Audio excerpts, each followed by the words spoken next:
right, here we are back on the bench, and we're not back on the bench with the Sougayilang reel because it's failed, but because we want to do something I promised you guys I would do, and that is if the reel got wet, that I would be taking this back end apart on it and making sure that it was dry so that part didn't corrode inside. So I'm going to pop this back off real quick and just make sure that it's dry inside here. I brought the reel home. We got caught in a downpour yesterday for a few minutes, and so I knew water absolutely got inside it. And the question is, did water get back out it on the trip home? Yeah, see, there's still water up inside there. Okay, not a lot, but there's still water in there. And that's going to cause that piece to corrode. So anytime that water gets in this back end of this reel, I have to stop, clean the water out, and re-oil it, re-grease it.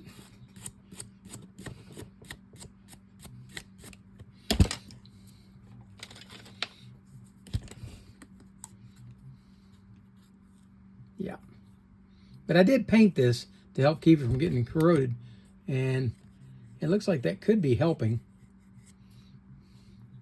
And but I knew when it got rained in that that water was going to sit right up inside there and not come out.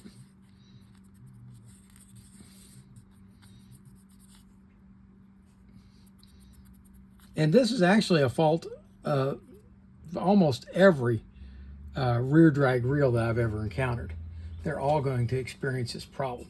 And now what I'm going to do, I'm going to spray a little WD-40 on it and wipe it off, because I understand that WD-40 is supposed to displace water, and hopefully that will help it dry it, any water that's in there out. And we'll wipe that off good.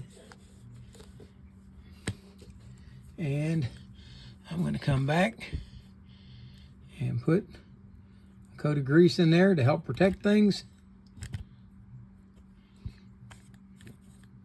Put the cover back on. And again, nothing is damaged, at least not yet. But if I'd left that water in there, it probably would have.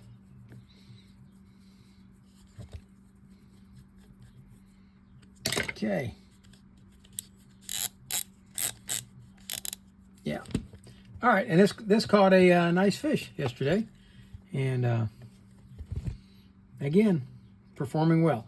Now the other one is what I consider my other lucky reel. This one usually catches a lot of fish. It didn't yesterday, but what I have noticed, I found this out over the last, I guess, 6-8 months. There are times when I go to wind this thing in, and when I would wind it in, it felt like I was dragging in a log, and yet there wasn't hardly any dip down on the rod.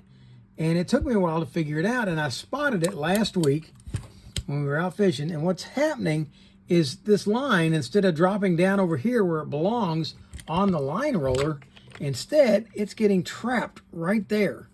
And if you look, it's been doing it for so long that it has actually worn a groove into the bail right there.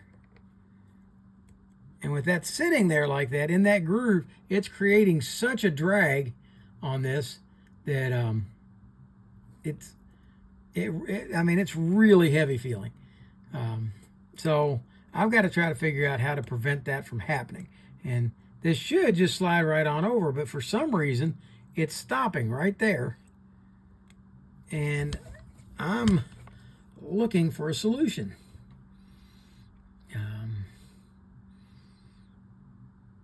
And I'm wondering if I could do a twist on this and move this out more. If I heated this, see, I'm afraid of breaking the arm. If I just try to do a straight up twist on it, I think it'll shear off. But if I can heat it and do a twist, I'm wondering if I can get that to where I just don't know. I don't really want to mess up the plating on it, but I got to do something, because that's not going to work. That's getting up inside there, and that's really starting to mess things up. And let's see with that.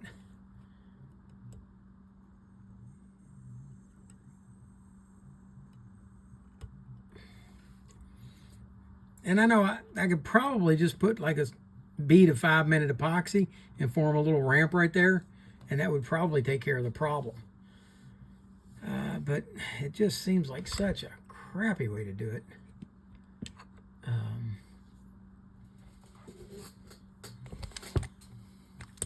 Well, let's try unscrewing it and see if it's maybe just a tension issue.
The weird part is I've looked at several other bales and they all have this run out in just about the same position.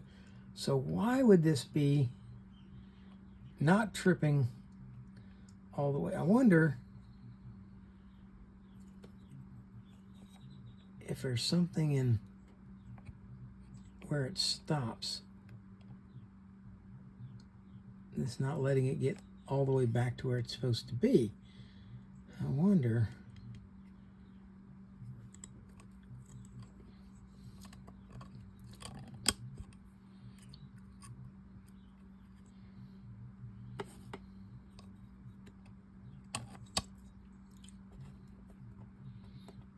I'm open to suggestions here. See, normally, and most times, it actually goes all the way. You trip it, it goes all the way. But sometimes it gets hung right there. All right.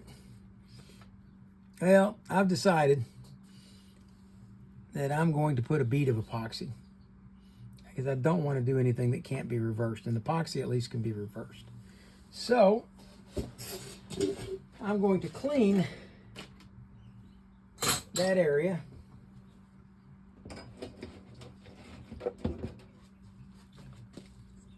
with some acetone, and we're going to go ahead and take this back off.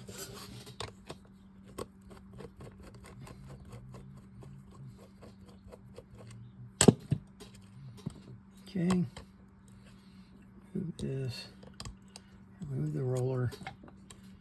Let's get this thing over here where I can get to it, like that. And then I'm going to come back and we're going to clean this very well with acetone.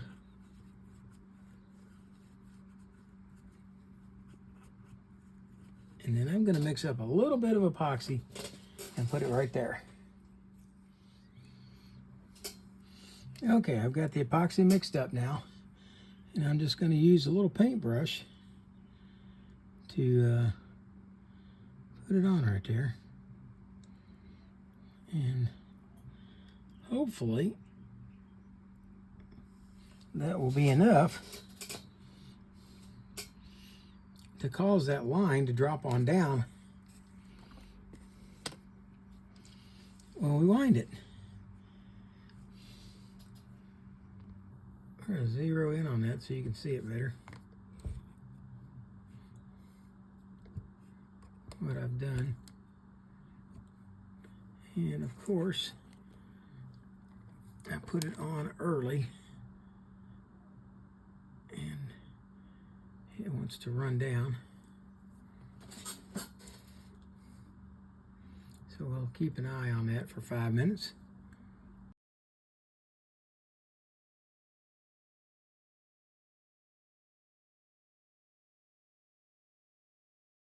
And some of you will say, hey, wait a minute. Why don't you just retire that old thing and go put you a pin out there? Nice new pin. Or for that matter,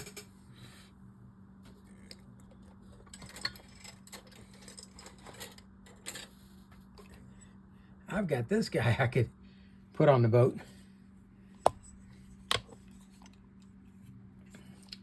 This Pin 710Z. That's a nice reel, and it would work really well on my boat. But, like I said, this has been my lucky reel. And I know it seems silly to be looking at a reel and calling it lucky, but man, if you'd caught the number of fish on this pole that I have, and there's no good reason why this one's catching fish and other rods aren't. It's in a different location all the time. It does well, and I don't understand why, but I'm happy about it, and I want to keep using it.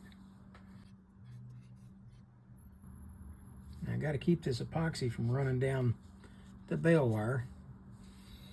It is 5-minute epoxy, so it should start to set here very soon. Well, and it's got a skin over the top of it in the bowl. Okay. Yep. So it's starting to, yeah, and it's getting hot, so it's setting. And I truly believe that might be enough to fix this reel. Let's go ahead and put the roller back on.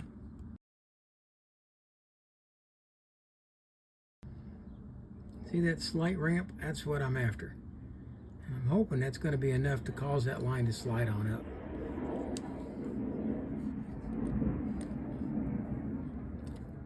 This is going to take, even though it's 5-minute epoxy, to get a good cure on it, it's going to take overnight. But I'm going to go ahead and attach this thing onto my rod and get it ready to go back to the lake. And we're going to use it tomorrow, and we're going to find out if this solution, backyard fix, is going to prevent that from happening again. All right. I'll tell you, and I'll edit it into the middle of this. Okay, quick check on where that line's catching, and it's catching properly. You throw it open. Let's see. Anti-reverse off. Flip this over. Okay, let's go ahead and wind it, and let's see where it's catching. Yeah, the line is now catching on the roller. That seems to be taken care of. So I'm going to keep an eye on it, and I'll keep you guys posted. In the middle of this. So there you go. And for now, that's Rick Stivers of the Young Martin's Reels, signing out.